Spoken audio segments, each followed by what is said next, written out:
ਹੁਣ ਨੈਚੁਰਲੀ ਫਿਰ ਜਦੋਂ ਐਂਟੀਸਪੇਟਰੀ ਬੇਲ ਨਹੀਂ ਲਈ ਹੋਈ, ਇਨਵੈਸਟੀਗੇਸ਼ਨ ਉਸ ਕੇਸ ਦੇ ਵਿੱਚ ਜੁਆਇਨ ਨਹੀਂ ਕਰ ਰਿਹਾ, ਸੋ ਇਹਨਾਂ ਨੂੰ ਅਰੈਸਟ ਤਾਂ ਪਾਉਣੀ ਪੈਣੀ ਸੀ। ਉਹ ਲੋਕੀ ਜਿਹੜੇ ਕੰਪਲੇਂਟ ਦੇਣ ਤੋਂ ਡਰ ਰਹੇ ਸੀ, ਹੁਣ ਉਹ ਅੱਗੇ ਆ ਕੇ ਕੰਪਲੇਂਟਸ ਫਾਈਲ ਕਰਨਗੇ ਸੈਣੀ ਦੇ ਖਿਲਾਫ। ਔਰ ਸੈਣੀ ਦਾ ਐਕਚੁਅਲ ਚਿਹਰਾ ਜਿਹੜਾ ਸੀ ਮੁਲਤਾਨੀ ਕੇਸ ਤੇ ਆ ਕਰਪਸ਼ਨ ਦੇ ਕੇਸਿਸ ਦੇ ਵਿੱਚ ਬੇਨਕਾਬ ਕੀਤਾ, ਉੱਥੇ ਹੋਰ ਬੇਨਕਾਬ ਹੋਊਗਾ ਸੈਣੀ। ਇਹਨੇ ਹੈਵਾਨੀਅਤ ਦਾ ਰਾਹ ਫੜ ਕੇ ਲੋਕਾਂ ਨੂੰ ਟੌਰਚਰ ਕੀਤਾ, ਝੂਠੇ ਕੇਸਾਂ 'ਚ ਐਲੀਮੀਨੇਟ ਕੀਤਾ, ਉਹ ਸਾਰੀਆਂ ਚੀਜ਼ਾਂ ਹੁਣ ਸਾਹਮਣੇ ਆ ਜਾਣਗੀਆਂ। ਵਿਰਕ ਸਾਹਿਬ, ਜਦੋਂ ਅਸੀਂ ਸੁਮੇਧ ਸਿੰਘ ਸੈਣੀ ਦੇ ਕਾਉਂਸਲ ਨਾਲ ਗੱਲ ਕੀਤੀ, ਉਹ ਕਹਿ ਰਹੇ ਸੀ ਹੈਬਸ ਕਾਰਪਸ ਫਾਈਲ ਕਰ ਰਹੇ ਹਾਂ। ਉਹ ਸ਼ਾਇਦ ਸਵੇਰੇ ਹੀ ਲੱਗੀ ਆ, ਸਵੇਰ ਦੀ ਲੱਗੀ ਹੈ। ਕੀ ਉਸ ਦੇ ਗਰਾਊਂਡ ਇਹ ਪ੍ਰੂਵ ਕਰ ਪਾਉਣਗੇ ਕਿ ਇਹਨਾਂ ਨੂੰ ਉਸ ਦਾ ਰਿਲੀਫ ਮਿਲ ਸਕਦਾ? ਔਰ ਕੀ ਇਹਨਾਂ ਦਾ ਲਿੰਕ ਹੈ? ਕਿਉਂ ਇਹਨਾਂ ਨੇ 6 ਕਰੋੜ 40 ਲੱਖ ਦੇ ਟ੍ਰਾਂਜੈਕਸ਼ਨਸ ਕੀਤੇ ਹੈ ਜਦੋਂ ਇੱਕ ਮਹੀਨੇ ਦਾ ਰੈਂਟ 2.5 ਲੱਖ ਹੈ? ਔਰ ਕਿਉਂ ਉਹਦੇ ਤੇ TDS ਨਹੀਂ ਪੇ ਹੋਇਆ? ਇਨਕਮ ਟੈਕਸ ਨੇ ਵੀ ਉਸ ਚੀਜ਼ ਤੇ ਹੁਣ ਨੋਟਿਸ ਕੱਢਤਾ ਹੈ। ਵਿਰਕ ਸਾਹਿਬ, ਜਿਵੇਂ ਇਹਨਾਂ ਤੇ ਹੋਰ ਵੀ ਪਹਿਲਾਂ ਕੇਸ ਚੱਲ ਰਹੇ ਨੇ, ਕਾਫੀ ਕੇਸ ਪਹਿਲਾਂ ਚੱਲ ਰਹੇ, ਉਹਦੇ 'ਚ ਵੀ ਬਲੈਂਕਟ ਬੇਸ ਬਣੀ ਹੈ, ਤੇ ਕੀ ਉਹਨਾਂ 'ਚ ਵੀ ਹੁਣ ਅਰੈਸਟ ਪੈ ਸਕਦੀ ਹੈ ਇਹਨਾਂ ਦੀ? ਭਾਵੇਂ ਮੁਲਤਾਨੀ ਕੇਸ ਹੋਵੇ, ਭਾਵੇਂ ਕੋਟਕਪੂਰਾ ਗੋਲੀकांड ਹੋਵੇ, ਭਾਵੇਂ ਦੂਜੇ ਕੇਸਿਸ ਹੋਣ, ਸਾਰਿਆਂ ਦੇ ਵਿੱਚ ਜਦੋਂ ਸੈਣੀ ਦੀ ਕਸਟਡੀ ਲੈਣਗੇ, ਆਪੇ ਹੀ ਸਾਰੀ ਡਿਟੇਲ, ਸਾਰੀਆਂ ਮਿਸਿੰਗ ਕੜੀਆਂ ਜੁੜ ਜਾਣਗੀਆਂ। ਬਹੁਤ ਫੈਮਿਲੀਜ਼ ਇਹੋ ਜਿਹੀਆਂ ਨੇ ਜਿਨ੍ਹਾਂ ਨੂੰ ਇਹਨੇ ਮਾਰਿਆ, ਪਰ ਉਹ ਗੱਲ ਹੋਈ ਹੋ ਜਾਂਦੀ ਹੈ ਕਿ ਜਿਵੇਂ ਭੁੱਲਰ ਫੈਮਿਲੀ ਦੀ ਮੈਂ ਐਗਜ਼ਾਮਪਲ ਦੇ ਰਿਹਾ, ਉਹ ਤਾਂ ਮੁਲਤਾਨੀ ਦੇ ਨਾਲ ਸੀ। ਪ੍ਰੋ ਪੰਜਾਬ ਟੀਵੀ ਤੇ ਤੁਹਾਡਾ ਸਵਾਗਤ ਹੈ। ਮੈਂ ਹਾਂ ਸ਼ੁਭਕਰਮਨ ਧਾਲੀਵਾਲ। ਪੰਜਾਬ ਦੇ ਸਾਬਕਾ DGP ਸੁਮੇਧ ਸਿੰਘ ਸੈਣੀ ਨੂੰ ਕੱਲ ਰਾਤ ਵਿਜੀਲੈਂਸ ਬਿਊਰੋ ਨੇ ਅਰੈਸਟ ਕੀਤਾ ਹੈ। ਉਹ ਕੀ ਹੈ ਸਾਰਾ ਮਾਮਲਾ, ਕਿਵੇਂ ਅਰੈਸਟ ਹੋਈ? ਕਿਉਂਕਿ ਉਹ ਸੁਮੇਧ ਸਿੰਘ ਸੈਣੀ ਦਾ ਕਿਹਾ ਗਿਆ ਵੀ ਉਹਨਾਂ ਨੂੰ ਬਲੈਂਕਟਸ ਬੇਲ ਮਿਲੀਆਂ ਹੋਈਆਂ ਸੀ। ਕੋਰਟ ਵੱਲੋਂ ਇਹ ਵੀ ਹਦਾਇਤ ਦਿੱਤੀ ਗਈ ਸੀ ਉਹਨੂੰ ਪ੍ਰਾਇਰ ਨੋਟਿਸ ਦੇਣਾ ਜੇ ਕੋਈ ਨਵਾਂ ਕੇਸ ਪੈਂਦਾ ਹੈ ਜਾਂ ਉਹਨਾਂ ਦੀ ਅਰੈਸਟ ਹੋਣੀ ਹੈ। ਇਹ ਸਾਰੀ ਕਹਾਣੀ ਸਮਝਦੇ ਹਾਂ। ਸਾਡੇ ਨਾਲ ਮੌਜੂਦ ਨੇ ਐਡਵੋਕੇਟ ਪ੍ਰਦੀਪ ਵਿਰਕ, ਜੇ ਸ਼ੁਰੂ ਤੋਂ ਹੀ ਬਲਵੰਤ ਸਿੰਘ ਮੁਲਤਾਨੀ ਦਾ ਵੀ ਕੇਸ ਲੜ ਰਹੇ ਆ, ਸੁਮੇਧ ਸਿੰਘ ਸੈਣੀ ਦੇ ਖਿਲਾਫ ਕਾਫੀ ਵੋਕਲ ਰਹੇ ਆ, ਉਹਨੂੰ ਕ੍ਰਿਟੀਸਾਈਜ਼ ਕੀਤਾ ਉਹਨਾਂ ਦੇ ਕੰਡਕਟ ਨੂੰ ਜਦੋਂ ਉਹ DGP ਸੀਗੇ ਤੇ ਉਸ ਤੋਂ ਬਾਅਦ ਵੀ। ਤਾਂ ਉਹਨਾਂ ਨਾਲ ਗੱਲਬਾਤ ਕਰਦੇ ਹਾਂ ਤੇ ਜਾਣਦੇ ਹਾਂ ਸਾਰਾ ਮਸਲਾ। ਪ੍ਰਦੀਪ ਜੀ, ਪ੍ਰੋ ਪੰਜਾਬ ਟੀਵੀ ਤੇ ਬਹੁਤ ਬਹੁਤ ਸਵਾਗਤ ਹੈ। ਸ਼ੁਕਰੀਆ ਜੀ। ਹਾਂਜੀ, ਤੇ ਪ੍ਰਦੀਪ ਜੀ, ਜਿਵੇਂ ਪਹਿਲਾਂ ਕੋਰਟ ਦੇ ਆਰਡਰਸ ਆਏ ਨੇ, ਉਹਦੇ 'ਚ ਕਿਹਾ ਗਿਆ ਵੀ ਬਲੈਂਕਟ ਬੇਲ ਮਿਲੀ ਹੋਈ ਹੈ, ਨੋਟਿਸਿਸ ਹੋਏ ਨੇ, ਤੇ ਫਿਰ ਜਿਹੜੀ ਕੱਲ੍ਹ ਅਰੈਸਟ ਪਈ ਹੈ ਉਹ ਕਿਵੇਂ ਪਈ ਹੈ? ਉਹ ਥੋੜ੍ਹਾ ਸਾਡੇ ਦਰਸ਼ਕਾਂ ਨੂੰ ਪਲੀਜ਼ ਸਮਝਾਓ।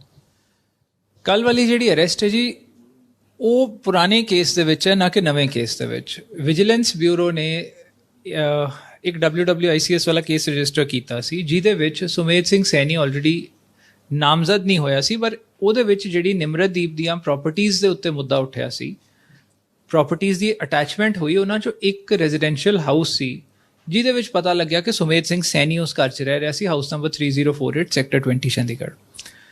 ਉਸ ਘਰ ਦੀ ਜਿਹੜੀ ਅਟੈਚਮੈਂਟ ਸੀ, ਉਹ ਕੇਸ ਹੁਣ ED ਕੋਲ ਵੀ ਜਾ ਚੁੱਕਿਆ ਹੈ। ਉਹਦੇ ਵਿੱਚ ਸੁਮੇਧ ਸਿੰਘ ਸੈਣੀ ਦੇ ਉੱਤੇ ਫਿਰ ਇੱਕ ਅੱਡ ਡਿਸਪ੍ਰੋਪੋਰਸ਼ਨੇਟ ਐਸੈਟਸ ਦਾ ਕੇਸ ਰਜਿਸਟਰ ਹੋਇਆ, ਬਿਕੋਜ਼ ਨਿਮਰਤਦੀਪ ਦੀਆਂ 35 ਪ੍ਰਾਪਰਟੀਜ਼ ਨਿਕਲੀਆਂ। ਸੋ ਹੁਣ ਕਿਹੜੀਆਂ ਨਿਮਰਤ ਦੀਆਂ, ਕਿਹੜੀਆਂ ਸੈਣੀ ਦੀਆਂ ਬੇਨਾਮੀ ਨੇ, ਔਰ ਕੀ ਇਹਨਾਂ ਦਾ ਲਿੰਕ ਹੈ? ਕਿਉਂ ਇਹਨਾਂ ਨੇ 6 ਕਰੋੜ 40 ਲੱਖ ਦੇ ਟ੍ਰਾਂਜੈਕਸ਼ਨਸ ਕੀਤੇ ਹੈ ਜਦੋਂ ਇੱਕ ਮਹੀਨੇ ਦਾ ਰੈਂਟ 2.5 ਲੱਖ ਹੈ? ਔਰ ਕਿਉਂ ਉਹਦੇ ਤੇ TDS ਨਹੀਂ ਪੇ ਹੋਇਆ? ਇਨਕਮ ਟੈਕਸ ਨੇ ਵੀ ਉਸ ਚੀਜ਼ ਤੇ ਹੁਣ ਨੋਟਿਸ ਕੱਢਤਾ ਹੈ। ਸੋ ਉਹਨਾਂ ਚੀਜ਼ਾਂ ਨੂੰ ਜਦੋਂ ਇਹਨਾਂ ਨੇ ਕੰਸੀਡਰ ਕੀਤਾ, ਸੋ 2 ਇਨਵੈਸਟੀਗੇਸ਼ਨਸ ਵਿਜੀਲੈਂਸ ਬਿਊਰੋ ਵੱਲੋਂ ਚੱਲ ਰਹੀਆਂ ਸੀ। ਦੋਵਾਂ ਦੇ ਇੱਕ ਦੇ ਵਿੱਚ ਸੁਮੇਧ ਸੈਣੀ ਮੇਨ ਐਕਿਊਜ਼ ਸੀ, ਦੂਜੇ ਦੇ ਵਿੱਚ ਸੁਮੇਧ ਸੈਣੀ ਕੋ ਐਕਿਊਜ਼ ਸੀ। ਸੋ ਨੋਟਿਸ ਸੁਮੇਧ ਸਿੰਘ ਸੈਣੀ ਨੂੰ ਦੋਵਾਂ ਕੇਸਿਸ ਦੇ ਵਿੱਚ ਦੇ ਚੁੱਕੀ ਸੀ ਵਿਜੀਲੈਂਸ ਬਿਊਰੋ, ਪਰ ਜਿਹਦੇ ਵਿੱਚ ਉਹ ਕੋ ਐਕਿਊਜ਼ ਸੀ ਉਹਦੇ 'ਚ ਉਹਨੇ ਐਂਟੀਸਪੇਟਰੀ ਬੇਲ ਨਹੀਂ ਲਈ ਹੋਈ ਸੀ। ਹੁਣ ਨੈਚੁਰਲੀ ਫਿਰ ਜਦੋਂ ਐਂਟੀਸਪੇਟਰੀ ਬੇਲ ਨਹੀਂ ਲਈ ਹੋਈ, ਇਨਵੈਸਟੀਗੇਸ਼ਨ ਉਸ ਕੇਸ ਦੇ ਵਿੱਚ ਜੁਆਇਨ ਨਹੀਂ ਕਰ ਰਿਹਾ, ਸੋ ਇਹਨਾਂ ਨੂੰ ਅਰੈਸਟ ਤਾਂ ਪਾਉਣੀ ਪੈਣੀ ਸੀ। ਸੋ ਤਾਂ ਉਸ ਚੀਜ਼ ਨੂੰ ਲੈ ਕੇ ਸੁਮੇਧ ਸੈਣੀ ਨੂੰ ਇਸ ਕੇਸ ਦੇ ਵਿੱਚ ਅਰੈਸਟ ਕੀਤਾ ਗਿਆ। ਮਤਲਬ ਕਿ ਜਿਹੜੀ ਗੱਲ ਕੱਲ੍ਹ ਦੀ ਆ ਰਹੀ ਹੈ ਵੀ ਕੋਈ ਨਵਾਂ ਕੇਸ ਪਾਇਆ ਹੈ, ਉਹ ਇਹ ਜੀ ਕੋਈ ਗੱਲ ਨਹੀਂ ਹੈ। ਜਿਹੜੇ ਪੁਰਾਣਾ ਹੀ ਕੇਸ ਹੈ ਜਿਹਦੇ 'ਚ ਉਹਨਾਂ ਨੂੰ ਨਾਮਜ਼ਦ ਨੋਮੀਨੇਟ ਕੀਤਾ ਗਿਆ, ਉਹਦੇ 'ਚ ਹੀ ਅਰੈਸਟ ਪਈ ਹੈ। ਐਕਿਊਜ਼ਡ ਬਣਾਇਆ ਹਫਤੇ ਦਾ ਐਡਵਾਂਸ ਨੋਟਿਸ ਹੈ ਨਾ ਜੀ। ਹਫਤੇ ਦਾ ਐਡਵਾਂਸ ਨੋਟਿਸ ਦਾ ਰੀਜ਼ਨ ਕੀ ਹੁੰਦਾ ਹੈ? ਬਲੈਂਕਟ ਬੇਲ ਤਾਂ ਟੋਟਲੀ ਡਿਫਰੈਂਟ ਹੋ ਗਈ। ਐਡਵਾਂਸ ਨੋਟਿਸ ਦਾ ਮਤਲਬ ਹੁੰਦਾ ਹੈ ਕਿ ਜੇ ਕਿਸੇ ਨੂੰ ਪੁਲਿਸ ਨੇ ਅਰੈਸਟ ਕਰਨਾ ਹੈ, ਉਹਨੂੰ ਇੱਕ ਹਫਤਾ ਪਹਿਲਾਂ ਦੱਸ ਦਿੰਦੇ ਆ ਕਿ ਜੀ ਸਾਡੇ ਪੇਸ਼ ਹੋ ਜਾਓ, ਅਸੀਂ ਤੁਹਾਨੂੰ ਅਰੈਸਟ ਕਰ ਸਕਦੇ ਹਾਂ। ਮਤਲਬ ਆਹ ਸੈਕਸ਼ਨਸ ਨੇ, ਅਰੈਸਟ ਦੀ ਇੰਟੀਮੇਸ਼ਨ ਨਹੀਂ ਦਿੱਤੀ ਜਾਂਦੀ, ਪਰ ਜੇ ਉਸ ਐਕਿਊਜ਼ ਨੇ ਆਪਣੀ ਐਂਟੀਸਪੇਟਰੀ ਬੇਲ ਫਾਈਲ ਕਰਨੀ ਹੈ, ਉਹ ਕਰ ਸਕਦਾ ਹੈ। ਉਹ ਹਫਤੇ ਦਾ ਟਾਈਮ ਹੁੰਦਾ ਹੈ। ਉਹਦੇ ਵਿੱਚ ਐਂਟੀਸਪੇਟਰੀ ਮਿਲੇ, ਡਿਕਲਾਈਨ ਹੋ ਜੇ, ਉਹ ਅਗਲੇ ਦੀ ਕਿਸਮਤ। ਬਟ ਇੱਥੇ ਕੀ ਸੀ, ਉਹ ਪੁਰਾਣੇ ਕੇਸ ਦੇ ਵਿੱਚ ਹੀ ਨਾਮਜ਼ਦ ਸੀ, ਨੋਟਿਸ ਉਹਨੂੰ ਮਿਲ ਚੁੱਕਿਆ ਸੀ। ਵਿਜੀਲੈਂਸ ਨੇ ਤਾਂ ਉਹਦੇ ਘਰ ਰੇਡ ਮਾਰੀ ਹੈ 2 ਅਗਸਤ ਨੂੰ। ਸੋ ਇਸ ਕਰਕੇ ਸੁਮੇਧ ਸਿੰਘ ਸੈਣੀ ਦੀ ਨੌਲੇਜ ਦੇ ਵਿੱਚ ਸੀ ਕਿ ਦੋਵੇਂ ਕੇਸਿਸ ਦੀ ਉਹਦੇ ਖਿਲਾਫ ਇਨਵੈਸਟੀਗੇਸ਼ਨ ਚੱਲ ਰਹੀ ਹੈ। ਸੋ ਨੈਚੁਰਲੀ ਜੇ ਉਹਨੂੰ ਅਰੈਸਟ ਕੀਤਾ ਹੈ, ਨਵਾਂ ਕੇਸ ਹੋਊਗਾ ਤੇ ਇਹਨਾਂ ਨੂੰ ਫਿਰ 1 ਵੀਕ ਐਡਵਾਂਸ ਨੋਟਿਸ ਦੇਣਾ ਪੈਣਾ ਸੀ। ਇੱਕ ਵਿਰਕ ਸਾਹਿਬ, ਜਦੋਂ ਅਸੀਂ ਸੁਮੇਧ ਸਿੰਘ ਸੈਣੀ ਦੇ ਕਾਉਂਸਲ ਨਾਲ ਗੱਲ ਕੀਤੀ, ਉਹ ਕਹਿ ਰਹੇ ਸੀ ਹੈਬਸ ਕਾਰਪਸ ਫਾਈਲ ਕਰ ਰਹੇ ਆ, ਉਹ ਸ਼ਾਇਦ ਸਵੇਰੇ ਹੀ ਲੱਗੀ ਆ, ਸਵੇਰ ਦੀ ਲੱਗੀ ਹੈ। ਕੀ ਉਸਦੇ ਗਰਾਊਂਡ ਇਹ ਪ੍ਰੂਵ ਕਰ ਪਾਉਣਗੇ ਕਿ ਇਹਨਾਂ ਨੂੰ ਉਸ ਦਾ ਰਿਲੀਫ ਮਿਲ ਸਕਦਾ? ਵੇਖੋ, ਉਹ ਤਾਂ ਹੁਣ ਕੋਰਟ ਦੇ ਵਿੱਚ ਜਦੋਂ ਮੈਟਰ ਪਹੁੰਚ ਜੇ ਔਰ ਪੈਂਡਿੰਗ ਹੋਵੇ, ਮੇਰਾ ਕਮੈਂਟ ਕਰਨਾ ਠੀਕ ਨਹੀਂ ਹੋਊਗਾ ਐਜ਼ ਅ ਲਾਇਰ। ਬਟ ਜੇ ਉਹਨੂੰ ਇਲੀਗਲੀ ਡਿਟੇਨ ਕਿਸੇ ਬੰਦੇ ਨੂੰ ਕੀਤਾ ਜਾਂਦਾ ਹੈ, ਉਹਦੇ ਲਈ ਹੇਬੀਅਸ ਕਾਰਪਸ ਦੀ ਰਿਟ ਪੈਂਦੀ ਹੈ। ਹੁਣ ਇਸ ਕੇਸ ਦੇ ਵਿੱਚ ਸੁਮੇਧ ਸਿੰਘ ਸੈਣੀ ਦੀ ਹੇਬੀਅਸ ਕਾਰਪਸ ਉਹਦੇ ਲਈ ਪਾਈ ਹੈ, ਮੈਨੂੰ ਨਹੀਂ ਪਤਾ, ਕਿਉਂਕਿ ਉਹ ਘੰਟੇ ਦੇ ਵਿੱਚ ਲਿਸਟ ਹੋ ਜਾਂਦੀ ਹੈ, ਜਦੋਂ ਵੀ ਫਾਈਲ ਕਰੋ ਵਿਦਨ ਐਨ ਆਰ ਉਹ ਲਿਸਟ ਹੋ ਜਾਂਦੀ ਹੈ। ਸੋ ਇੱਥੇ ਅਰੈਸਟ ਇਲੀਗਲ ਹੈ ਕਿ ਨਹੀਂ ਉਹ ਪਤਾ ਲੱਗੂਗਾ। ਦੂਜੀ ਗੱਲ, 24 ਘੰਟਿਆਂ ਦੇ ਵਿੱਚ ਵੈਸੇ ਹੀ ਰਿਮਾਂਡ ਵਾਸਤੇ ਉਹਨੂੰ ਪ੍ਰੋਡਿਊਸ ਕਰਨਾ ਸੀ ਇਹਨਾਂ ਨੇ। ਸੋ ਉਹ ਤਾਂ ਇੱਥੇ ਮੈਜਿਸਟ੍ਰੇਟ ਨੇ ਜੇ ਰਿਮਾਂਡ ਦੇਤਾ, ਓਬਵੀਅਸਲੀ ਮੈਜਿਸਟ੍ਰੇਟ ਇਹ ਤਾਂ ਕਹਿ ਨਹੀਂ ਸਕਦਾ ਜੇ ਬੈਕਡੇਟਡ, ਮਤਲਬ ਜਿਵੇਂ ਐਡਵਾਂਸ ਨੋਟਿਸ ਇਹ ਦੇ ਚੁੱਕੇ ਆ ਮੰਨ ਲਓ। ਹੁਣ ਸੈਣੀ ਕੋਈ ਬੈਕਡੇਟਡ ਡਾਕੂਮੈਂਟ ਕ੍ਰੀਏਟ ਨਹੀਂ ਕਰ ਸਕਦਾ ਜਿਹਦੇ 'ਚ ਉਹ ਇਹ ਕਵੇ ਕਿ ਜੀ ਮੈਨੂੰ ਤਾਂ ਐਕਨੋਲੇਜਮੈਂਟ ਕੋਈ ਹੈ ਨਹੀਂ, ਮੈਨੂੰ ਦੱਸਿਆ ਹੀ ਨਹੀਂ ਗਿਆ ਕਿ ਆਹ ਚੀਜ਼ਾਂ ਹੋਈਆਂ। ਵਿਜੀਲੈਂਸ ਇਹਦੇ ਘਰ ਗਈ ਹੈ, ਉਹਨਾਂ ਨੇ ਇਨਫੋਰਮ ਕੀਤਾ ਇਹਨੂੰ, ਉਹ ਚੀਜ਼ਾਂ ਤਾਂ ਰਿਕਾਰਡ 'ਤੇ ਹੀ ਨੇ, ਉਹਦੇ ਵਿੱਚ ਕੋਈ ਦੋ ਰਾਏ ਨਹੀਂ ਹੈ। ਸੋ ਉਹ ਚੀਜ਼ ਵੈਸੇ ਹੀ ਮੈਜਿਸਟ੍ਰੇਟ ਦੇ ਸਾਹਮਣੇ ਆਉਣੀ ਹੈ। ਹਫਤੇ ਦੇ ਐਡਵਾਂਸ ਨੋਟਿਸ ਦੀ ਕੰਡੀਸ਼ਨ ਦੀ ਕੰਪਲਾਇੰਸ ਵੀ ਮੈਜਿਸਟ੍ਰੇਟ ਨੇ ਦੇਖਣੀ ਹੈ। ਸੋ ਕਿਉਂ ਹੁਣ ਹੇਬੀਅਸ ਕਾਰਪਸ ਦਾ ਇਹਨਾਂ ਨੇ ਰੈਮੇਡੀ ਅਵੇਲ ਉਹ ਕਰਨੀ ਪਸੰਦ ਕੀਤੀ ਹੈ, ਉਹਦੇ ਬਾਰੇ ਤਾਂ ਹੁਣ ਮੈਂ ਕੀ ਕਹਿ ਸਕਦਾ। ਉਹ ਤਾਂ ਹੁਣ ਹਾਈ ਕੋਰਟ ਦਾ ਡਿਸੀਜਨ ਜੋ ਆਉਂਦਾ ਹੈ ਉਹਦੇ ਤੋਂ ਥੋੜੀ ਕਲੈਰਿਟੀ ਹੋਊਗੀ। ਵਿਰਕ ਸਾਹਿਬ, ਜਿਵੇਂ ਇਹਨਾਂ ਤੇ ਹੋਰ ਵੀ ਪਹਿਲਾਂ ਕੇਸ ਚੱਲ ਰਹੇ ਨੇ, ਕਾਫੀ ਕੇਸ ਪਹਿਲਾਂ ਚੱਲ ਰਹੇ, ਉਹਦੇ 'ਚ ਵੀ ਬਲੈਂਕਟ ਬੇਲਸ ਬਣੀ ਹੈ, ਤੇ ਕੀ ਉਹਨਾਂ 'ਚ ਵੀ ਹੁਣ ਅਰੈਸਟ ਪੈ ਸਕਦੀ ਹੈ ਇਹਨਾਂ ਦੀ? ਦੇਖੋ, SIT ਜਿਹੜੀ ਮਿਸਟਰ LK ਯਾਦਵ ਹੈਡ ਕਰ ਰਹੇ ਨੇ ਕੋਟਕਪੂਰਾ ਗੋਲੀकांड 'ਚ, ਉਹਦੇ ਵਿੱਚ ਵੀ ਅਖਬਾਰ ਦੇ ਵਿੱਚ ਆਇਆ ਹੋਇਆ ਕਿ ਉਹ ਕਹਿੰਦੇ ਅਸੀਂ ਵੀ ਕੁਐਸਚਨਿੰਗ ਲਈ ਰਿਮਾਂਡ ਮੰਗਾਂਗੇ। ਸੋ ਰਿਮਾਂਡ ਤਾਂ ਕਾਇਦੇ ਨਾਲ ਮੰਗਣਾ ਹੀ ਚਾਹੀਦਾ, ਜੋ ਮੈਂ ਅੰਡਰਸਟੈਂਡ ਕਰਦਾ, ਬਿਕੋਜ਼ ਭਾਵੇਂ ਮੁਲਤਾਨੀ ਕੇਸ ਹੋਵੇ, ਭਾਵੇਂ ਕੋਟਕਪੂਰਾ ਗੋਲੀकांड ਹੋਵੇ, ਭਾਵੇਂ ਦੂਜੇ ਕੇਸਿਸ ਹੋਣ, ਸਾਰਿਆਂ ਦੇ ਵਿੱਚ ਜਦੋਂ ਸੈਣੀ ਦੀ ਕਸਟਡੀ ਲੈਣਗੇ ਆਪੇ ਹੀ ਸਾਰੀ ਡਿਟੇਲ, ਸਾਰੀਆਂ ਮਿਸਿੰਗ ਕੜੀਆਂ ਜੁੜ ਜਾਣਗੀਆਂ। ਉਸ ਤੋਂ ਇਲਾਵਾ ਜਿਹੜਾ ਇੱਕ ਲੋਕਾਂ ਦੇ ਵਿੱਚ ਸੈਣੀ ਨੇ ਡਰ ਦਾ ਮਾਹੌਲ ਕ੍ਰੀਏਟ ਕਰਕੇ ਰੋਕ ਰੱਖਿਆ ਸੀ ਕਿ ਮੇਰੇ ਖਿਲਾਫ ਆਵਾਜ਼ ਨਹੀਂ ਚੁੱਕਣੀ, ਉਹ ਲੋਕੀ ਜਿਹੜੇ ਕੰਪਲੇਂਟ ਦੇਣ ਤੋਂ ਡਰ ਰਹੇ ਸੀ, ਹੁਣ ਉਹ ਅੱਗੇ ਆ ਕੇ ਕੰਪਲੇਂਟਸ ਫਾਈਲ ਕਰਨਗੇ ਸੈਣੀ ਦੇ ਖਿਲਾਫ। ਔਰ ਸੈਣੀ ਦਾ ਐਕਚੁਅਲ ਚਿਹਰਾ ਜਿਹੜਾ ਅਸੀਂ ਮੁਲਤਾਨੀ ਕੇਸ ਤੇ ਆ ਕਰਪਸ਼ਨ ਦੇ ਕੇਸਿਸ ਦੇ ਵਿੱਚ ਬੇਨਕਾਬ ਕੀਤਾ, ਉੱਥੇ ਹੋਰ ਬੇਨਕਾਬ ਹੋਊਗਾ ਸੈਣੀ। ਸਾਰਿਆਂ ਦੇ ਸਾਹਮਣੇ ਫੈਕਟਸ ਆਉਣਗੇ ਕਿ ਕਿਸ ਤਰ੍ਹਾਂ ਸੁਮੇਧ ਸਿੰਘ ਸੈਣੀ ਨੇ ਇਨੋਸੈਂਟ ਕਿੰਨੇ ਲੋਕ ਮਾਰੇ ਹੈ, ਪਰ ਹੁਣ ਡਿਪੈਂਡ ਕਰਦਾ ਕਿੰਨੇ ਲੋਕ ਅੱਗੇ ਆਉਂਦੇ ਹੈ। ਤੁਸੀਂ ਤਾਂ ਸ਼ੁਰੂ ਤੋਂ ਹੀ ਜਿਹੜਾ ਹੈਗਾ ਵੀ ਕੇਸ ਦੇਖ ਰਹੇ ਹੋ ਬੜੇ ਕਲੋਜ਼ਲੀ, ਤੁਸੀਂ ਇਹਨਾਂ ਟੈਨਿਓਰ ਵੀ ਦੇਖਿਆ ਹੈਗਾ, ਹੈ ਨਾ, ਸਟੱਡੀ ਕੀਤਾ, ਤੁਸੀਂ ਲੜਾਈ ਲੜ ਰਹੇ ਹੋ ਸੁਮੇਧ ਸਿੰਘ ਸੈਣੀ ਦੇ, ਜੇ ਤੁਸੀਂ ਕਹਿ ਲਓ ਜੋ ਵੀ ਇਲਜ਼ਾਮ ਲੱਗਦੇ ਰਹੇ ਆ ਉਹਦੇ ਖਿਲਾਫ, ਤਾਂ ਹੋਰ ਕਿਹੜੇ ਕਿਹੜੇ ਹੈ ਤੁਹਾਨੂੰ ਲੱਗਦਾ ਵੀ ਜਿਹੜੇ ਆ ਸਕਦੇ ਆ, ਪੌਪ ਅਪ ਕਰ ਸਕਦੇ ਆ, ਜਿਹੜੇ ਲੋਕ ਕਰ ਸਕਦੇ ਆ, ਵੀ ਜਿਹੜੇ ਪਏ ਹੈ ਵੀ ਲੋਕ ਮਨ ਨਹੀਂ ਬਣਾ ਰਹੇ ਸੀਗੇ, ਸ਼ਾਇਦ ਹੁਣ ਮਨ ਬਣਾ ਲੈਣ? ਉਹੋ ਜਿਹੇ ਬਹੁਤ ਨੇ ਜੀ ਪੁਰਾਣੇ। ਹੁਣ ਜਿਵੇਂ ਭੁੱਲਰ ਫੈਮਿਲੀ ਵੱਲੋਂ ਕੰਪਲੇਂਟ ਨਹੀਂ ਦਿੱਤੀ ਗਈ, ਉਹ ਦੇ ਸਕਦੇ ਹੈ। ਫਿਰ ਮਤਲਬ ਬਹੁਤ ਫੈਮਿਲੀਜ਼ ਇਹੋ ਜਿਹੀਆਂ ਨੇ ਜਿਨ੍ਹਾਂ ਨੂੰ ਇਹਨੇ ਮਾਰਿਆ, ਪਰ ਉਹ ਗੱਲ ਉਹੀ ਹੋ ਜਾਂਦੀ ਹੈ ਕਿ ਜਿਵੇਂ ਭੁੱਲਰ ਫੈਮਿਲੀ ਦੀ ਮੈਂ ਐਗਜ਼ਾਮਪਲ ਦੇ ਰਿਹਾ, ਉਹ ਤਾਂ ਮੁਲਤਾਨੀ ਦੇ ਨਾਲ ਸੀ, ਕਾਇਦੇ ਨਾਲ ਉਹਨਾਂ ਦਾ ਅੱਡ ਦੇਣਾ ਬਣਦਾ, ਉਹਨਾਂ ਦੇ ਕੇਸ ਦੀ ਇਨਵੈਸਟੀਗੇਸ਼ਨ ਅੱਡ ਚੱਲੂਗੀ। ਉਸ ਤੋਂ ਇਲਾਵਾ ਜਿੰਨੇ ਵੀ ਦੂਜੇ ਕੇਸਿਸ ਨੇ, ਦੇਖੋ ਅਪਰੋਚ ਮੈਨੂੰ ਬਹੁਤ ਲੋਕਾਂ ਨੇ ਕੀਤਾ, ਪਰ ਉਹ ਕੰਪਲੇਂਟ ਦੇਣ ਨੂੰ ਤਿਆਰ ਨਹੀਂ ਸੀ। ਉਹ ਇੱਕ ਸਮਝੋ ਲਾਇਰ ਕਲਾਇੰਟ ਪ੍ਰਿਵਿਲੇਜ ਹੋ ਜਾਂਦਾ, ਜਿਹਦੇ ਵਿੱਚ ਮੈਂ ਉਹ ਡਿਟੇਲਸ ਕਲਾਇੰਟਸ ਦੀ ਆਈਡੈਂਟੀਟੀ ਡਿਸਕਲੋਜ਼ ਨਹੀਂ ਕਰ ਸਕਦਾ, ਜਿਹੜੇ ਡਰਦੇ ਅੱਗੇ ਹੀ ਨਹੀਂ ਆ ਰਹੇ। ਹੁਣ ਜੇ ਉਹ ਦੁਬਾਰਾ ਅੱਗੇ ਆਉਣਗੇ ਤੇ obviously they will come out in the press also. ਇਹ ਜ਼ਰੂਰ ਹੈ ਕਿ ਕੁਝ ਵਿਟਨੈਸਿਸ ਅੱਗੇ ਆਏ ਸੀ ਜਿਨ੍ਹਾਂ ਨੇ ਮੁਲਤਾਨੀ ਕੇਸ ਦੇ ਵਿੱਚ ਉਹ ਡਿਟੇਲਸ ਦਿੱਤੀਆਂ, ਜਿਹਦੇ ਨਾਲ ਸੁਮੇਧ ਸੈਣੀ ਦਾ ਮੁਲਤਾਨੀ ਵਾਲਾ ਕੇਸ ਸਟਰੈਂਥਨ ਹੋਇਆ। ਹੁਣ ਉਸੇ ਤਰ੍ਹਾਂ ਸੈਣੀ ਦੀ ਜੇ ਕਸਟੋਡੀਅਲ ਇੰਟਰੋਗੇਸ਼ਨ ਹੋਗੀ ਤਾਂ ਬਹੁਤ ਮਿਸਿੰਗ ਲਿੰਕਸ ਮੁਲਤਾਨੀ ਕੇਸ ਦੇ ਪੂਰੇ ਹੋ ਜਾਣਗੇ, ਜੋ ਬਹੁਤ ਜ਼ਰੂਰੀ ਹੈ ਕਿ ਕਿਸ ਤਰ੍ਹਾਂ ਇਸ ਇਨਸਾਨ ਨੂੰ ਇਹਨੇ ਹੈਵਾਨੀਅਤ ਦਾ ਰਾਹ ਫੜ ਕੇ ਲੋਕਾਂ ਨੂੰ ਟੌਰਚਰ ਕੀਤਾ, ਝੂਠੇ ਕੇਸਾਂ 'ਚ ਐਲੀਮੀਨੇਟ ਕੀਤਾ, ਉਹ ਸਾਰੀਆਂ ਚੀਜ਼ਾਂ ਹੁਣ ਸਾਹਮਣੇ ਆ ਜਾਣਗੀਆਂ। ਔਰ ਮਤਲਬ ਦਰਸ਼ਕ ਵੀ ਜੇ ਅੱਗੇ ਆ ਕੇ ਹੋਰ ਕਾਗਜ਼ ਸਾਨੂੰ ਪ੍ਰੋਵਾਈਡ ਕਰਦੇ ਆ, ਕੇਸਿਸ ਦੱਸਦੇ ਆ ਕਿ ਉਹਨਾਂ ਨਾਲ ਕਿਵੇਂ ਇਹਨੇ ਧੱਕੇਸ਼ਾਹੀ ਕੀਤੀ, ਸੋ ਉਹਦੇ ਨਾਲ ਨਵੀਆਂ ਚੀਜ਼ਾਂ ਖੁੱਲਣਗੀਆਂ। ਪੁਰਾਣੇ ਜਿਹੜੇ ਕੇਸਿਸ ਨੇ ਉਹ ਦੇਖੀਏ ਤੇ CBI ਦਾ ਕੇਸ ਹੈ ਸੈਣੀ ਦੇ ਖਿਲਾਫ, ਜਿਹਦੇ ਸੈਣੀ ਮੋਟਰਸ ਦੇ ਫਾਈਨੈਂਸਰ ਸੀ, ਉਹ ਸਾਰੇ ਇਹਨੇ ਐਲੀਮੀਨੇਟ ਕੀਤੇ ਸੀ। ਉਹ CBI ਟ੍ਰਾਇਲ ਦਿੱਲੀ ਚੱਲ ਰਿਹਾ। ਭੁੱਲਰ ਮੁਲਤਾਨੀ ਕੇਸ CBI ਨੇ ਹੀ ਰਜਿਸਟਰ ਕੀਤਾ ਸੀ, FIR ਜਿਹੜੀ ਰਜਿਸਟਰ ਕੀਤੀ ਹੈ 2008 ਦੇ ਵਿੱਚ। ਉਸ ਤੋਂ ਬਾਅਦ ਹੁਣ ED ਤੇ ਇਨਕਮ ਟੈਕਸ ਵੀ ਇਹਦੇ ਖਿਲਾਫ ਚੱਲ ਰਹੀ ਹੈ। ਕੋਟਕਪੂਰਾ ਗੋਲੀकांड ਦੇ 2 ਕੇਸਿਸ ਨੇ, ਉਹਨਾਂ 'ਚ ਇਹਦਾ ਨਾਮ ਆਉਂਦਾ ਐਜ਼ ਅਕਿਊਜ਼ਡ। ਉਸ ਤੋਂ ਇਲਾਵਾ ਜੇ ਅਸੀਂ ਲਈਏ ਵਿਜੀਲੈਂਸ ਦੇ 2 ਕੇਸ ਹੋ ਗਏ, ਦੀ ਕਰਪਸ਼ਨ ਬਾਹਰ ਆ ਗਈ, ਮੁਲਤਾਨੀ ਕੇਸ ਤਾਂ ਅੱਡ ਚੱਲ ਹੀ ਰਿਹਾ। ਸੋ ਇੰਨੇ ਸਾਰੇ ਕੇਸਿਸ ਇਹਦੇ ਖਿਲਾਫ ਹੁਣ ਸਟੈਂਡ ਕਰ ਗਏ, ਹੁਣ ਬਾਕੀ ਅੱਗੇ ਹੋਰ ਚੱਲਣਗੇ। ਹੁਣ ਜਿਹੜਾ ਵਿਜੀਲੈਂਸ ਨੇ ਵੀ ਐਨਫੋਰਸਮੈਂਟ ਡਾਇਰੈਕਟੋਰੇਟ ਨੇ ਵੀ ਵਿਜੀਲੈਂਸ ਦੀ 11 ਨੰਬਰ FIR ਦੇ ਉੱਤੇ ਇਹਦਾ ਅਕਾਊਂਟ ਸੀਲ ਕੀਤਾ, ਜੋ ਅਖਬਾਰ 'ਚ ਆਇਆ ਸੀ। 13 ਨੰਬਰ FIR ਵੀ ਤਾਂ ਵਿਜੀਲੈਂਸ ਕੋਲ ਜਾਣੀ ਬਣਦੀ ਹੈ। ਹੁਣ ਪੰਜਾਬ ਗਵਰਨਮੈਂਟ ਨੇ ਭੇਜੀ ਹੈ, ਨਹੀਂ ਭੇਜੀ, ਉਹ ਤਾਂ ਮੈਨੂੰ ਨਹੀਂ ਪਤਾ, ਪਰ ਉਹ ਸੈਕਿੰਡ ਐਨਫੋਰਸਮੈਂਟ ਡਾਇਰੈਕਟੋਰੇਟ ਦਾ ਕੇਸ ਬਣਦਾ ਸੈਣੀ ਤੇ। ਇੱਕ ਵਿਰਕ ਸਾਹਿਬ, ਇਹੀ ਕੇਸ ਦੇ ਰਿਲੇਟਡ ਜੇ ਗੱਲ ਕਰੀਏ, ਕੁਰਾਲੀ ਦੀ ਕੋਈ ਜ਼ਮੀਨ ਦਾ ਵੀ ਜ਼ਿਕਰ ਆ ਰਿਹਾ, WWICS ਦੇ ਨਾਲ ਐਸਟੇਟ ਦੇ ਨਾਲ ਜ਼ਿਕਰ ਆ ਰਿਹਾ, ਉਹ ਜਿਹ 'ਚ ਨਿਮਰਤਦੀਪ ਦਾ ਨਾਮ ਆਉਂਦਾ PWD ਵਾਲੇ ਦਾ। ਉਹ ਕੀ ਹੈਗਾ? ਨਿਮਰਤਦੀਪ ਕੌਣ ਹੈ? ਕੀ ਉਹ ਪ੍ਰੋਕਸੀ ਹੈ? ਕੀ ਹੈ ਉਹਦਾ ਵੀ ਥੋੜ੍ਹਾ ਦੱਸੋ, ਤੇ ਇਹ ਕੁਰਾਲੀ ਵਾਲੀ ਜ਼ਮੀਨ ਵਾਲਾ ਮੈਟਰ ਵੀ ਥੋੜ੍ਹਾ ਸਮਝਾਓ। ਬੇਸਿਕਲੀ ਜੀ ਇਹ ਤਾਂ ਇੱਕ ਲੈਂਡ ਡੀਲ ਸੀ ਜਿਹਦੇ ਵਿੱਚ ਉਹਨਾਂ ਨੇ ਨਿਮਰਤਦੀਪ ਦਾ ਰੋਲ ਡਿਗ ਆਊਟ ਕੀਤਾ, ਜਿਹੜਾ ਇੱਕ ਪਬਲਿਕ ਸਰਵੈਂਟ ਸੀ। ਵਿਜੀਲੈਂਸ ਕੋਲ ਤਾਂ ਦੇਖੋ ਕਰਪਸ਼ਨ ਰਿਲੇਟਡ ਇਸ਼ੂ ਬਣੂਗਾ ਉਦੋਂ ਆਊਗਾ। ਸੋ ਪਬਲਿਕ ਸਰਵੈਂਟ ਦਾ ਬੇਨਾਮੀ ਲੈਂਡ ਡੀਲਸ ਜਾਂ ਕੁਐਸਚਨੇਬਲ ਲੈਂਡ ਡੀਲਸ ਦੇ ਵਿੱਚ ਨਾ ਆਉਣ ਕਰਕੇ ਉਹ ਕੇਸ ਸਟੈਂਡ ਹੋਇਆ, ਮਤਲਬ ਰਜਿਸਟਰ ਹੋਇਆ ਔਰ ਇਨਵੈਸਟੀਗੇਸ਼ਨ ਸ਼ੁਰੂ ਹੋਈ।